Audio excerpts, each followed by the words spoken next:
Este es el Roma Live de José López Portillo.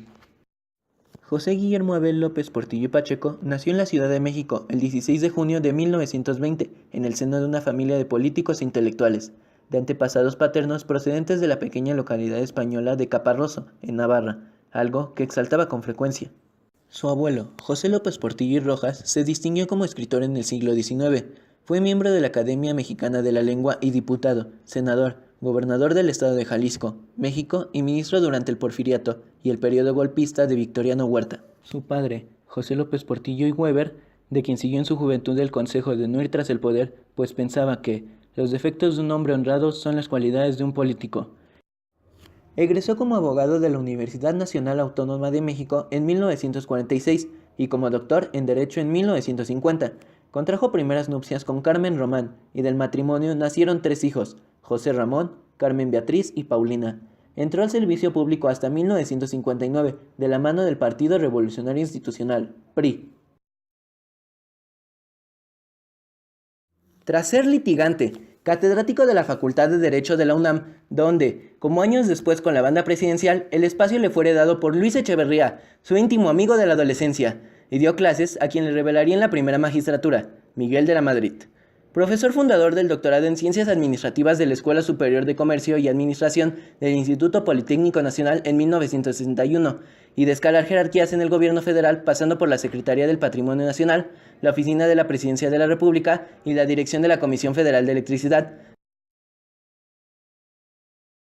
Logró hacerse así de la cartera financiera del país al ocupar el puesto de secretario de Hacienda de 1973 a 1975, quebrando la norma no escrita de que la economía nacional se definía por su titular en turno, un hombre avesado en las finanzas estatales y guiado por criterios mayoritariamente técnicos. Al poner la dependencia al servicio de las conveniencias y decisiones políticas del presidente, pues López Portillo carecía de experiencia en dicha rama, ostentando como verdadera credencial su cercanía personal con Echeverría, quien al nombrarlo declararía sin tapujos y con dedicatoria a los empresarios, con quienes mantuvo una pésima relación, la famosa frase: "A partir de ahora, la política económica se decide en Los Pinos". En 1976, los mandatarios emanados de su partido escogían personalmente a su sucesor, y López Portillo fue la opción del presidente Echeverría, de nuevo haciendo valer su añeja amistad y rompiendo también con los pronósticos de que el secretario de Gobernación era el elegido natural, quedándose en el camino Mario Monoya Palencia.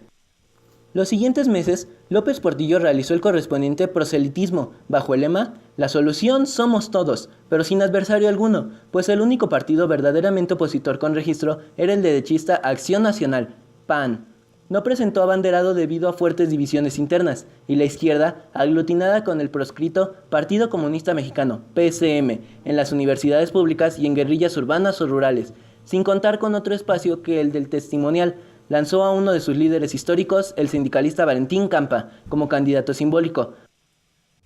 De esta circunstancia se desprendió la obra que, en perspectiva, sería la mayor aportación de López Portillo, la Reforma Política de 1977, orquestada por su secretario de Gobernación, el reputado político, jurista e historiador Jesús Reyes Heroles, la cual representó el primer avance fehaciente para que México transitase de un régimen de partido hegemónico a uno de pluripartidismo y poder compartido. Rodeado de la polarización y el desorden legados por la administración de Luis Echeverría, el 1 de diciembre de 1976, José López Portillo tomó posesión como presidente de México y pronunció un impecable discurso que le ganó apoyos y confianza por su interés conciliatorio y el abandono de la retórica demagógica y grandilocuente que primó en todo sexenio anterior. Su proyecto de gobierno se dividía en 3 partes: 2 años de recuperación, 2 de consolidación y 2 de crecimiento acelerado, y para lograrlo urgía a superar las discrepancias y avanzar. Hagamos una tregua inteligente para recuperar nuestra serenidad y no perder el rumbo. Enseguida, pidió un emocionado perdón a los desposeídos y marginados por el fracaso del Estado en acertar a sacarlos de su postración, lo que expresó cambiaría en su gobierno, bordando así un momento memorable dentro del devenir político contemporáneo. Esto empeoró. Los primeros tiempos se enardecieron por los rumores sobre el activismo del expresidente Echeverría, recogidos y amplificados por Reyes Heroles, pues mediante su Centro de Estudios Económicos y Sociales del Tercer Mundo y la presencia de estrechos colaboradores impuestos en el gabinete entrante y en el poder legislativo, buscaban seguir influyendo en los ámbitos de decisión con una agenda propia, lo cual llevó a López Portillo a prescindir de ciertos personajes. En lo financiero, la situación era difícil en general, dado que apenas unos días antes de entrar en funciones se realizó una de las devaluaciones más severas que el país hubiese vivido hasta esas fechas, y se obtuvo un préstamo del Fondo Monetario Internacional, con el acuerdo de ejercer un presupuesto reducido y mantener bajos los salarios. Constreñido por los malos manejos de su antecesor y ante aquellas disposiciones, López Portillo se mostró prudente en cuanto a gasto e inversiones se refería, pero todo cambiaría cuando, como secuela de la guerra del Yom Kippur, los países árabes interrumpieran la venta del petróleo de Estados Unidos y Europa Occidental por el apoyo brindado a Israel. Esto, junto al descubrimiento de nuevos yacimientos en Chiapas, Tabasco y Campeche, catapultó a México como el primer exportador de crudo, lo que permitió que el Producto Interno Bruto se elevara un 8% anual y que la tasa de desempleo se redujera en un 50%. Son la última oportunidad de la revolución. Conforme avanzó el sexenio, la excentricidad, el despilfarro y el influyentismo se apoderaron del mandato de López Portillo, olvidándose de su investidura. El presidente obligó a que la gira papal hiciera una parada en la residencia oficial de Los Pinos, con el objeto de que su santidad celebrase una misa especial para su madre, contestando a sus detractores que, debido a su padecimiento cardíaco, no podía trasladarse a aeronaves ni estar entre multitudes, y que pagaría de su bolsillo. Su esposa tomó en sus manos la política cultural del gobierno sin experiencia alguna y ordenó, por ejemplo, que se integrara una orquesta filarmónica especial, la Filarmónica de la Ciudad de México, para dar a conocer sus dotes de pianista con temas del grupo Mocedades. Pero lo más delicado es que nombró en importantes cargos a familiares directos, vanagloriándose además por ello.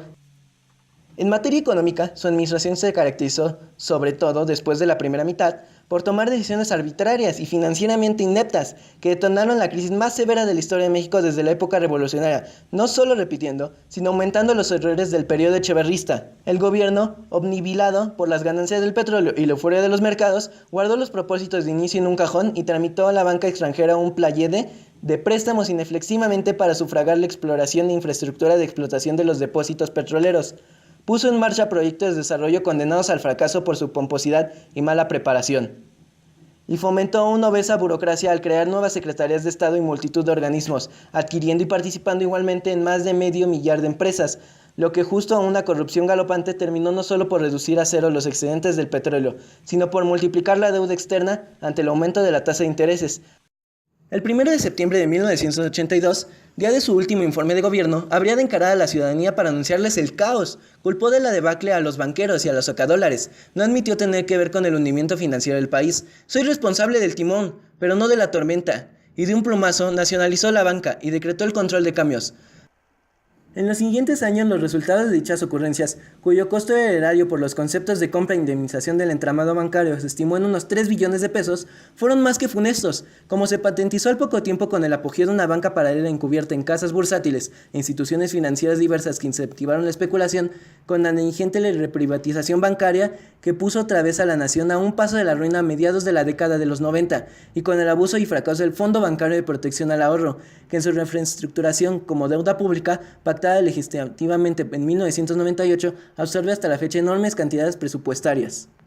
Luego, al recordar a los desposeídos y marginados, aquellos a quienes en su primer mensaje como mandatario había pedido perdón, José López Portillo lloró enfrente de millones de mexicanos y golpeó impotente con su puño el atril de la tribuna principal del Palacio Legislativo de San Lázaro, aceptando al menos su responsabilidad personal al fallarles. Un despliegue histrónico que conmovió a muy pocos, enfureció a los más y fue motivo de parodias y burlas para poner punto final a 6 años de expectativas tan altas como su frustración que completaron, sumados a los del periodo de Luis Echeverría, la coloquialmente denominada docena trágica del populismo.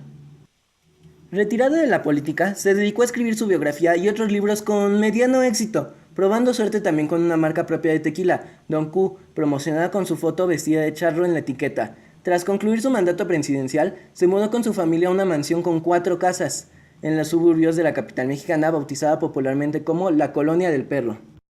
Falleció el 17 de febrero del 2004 en la Ciudad de México a la edad de 83 años, víctima de una complicación cardíaca generada por su neumonía.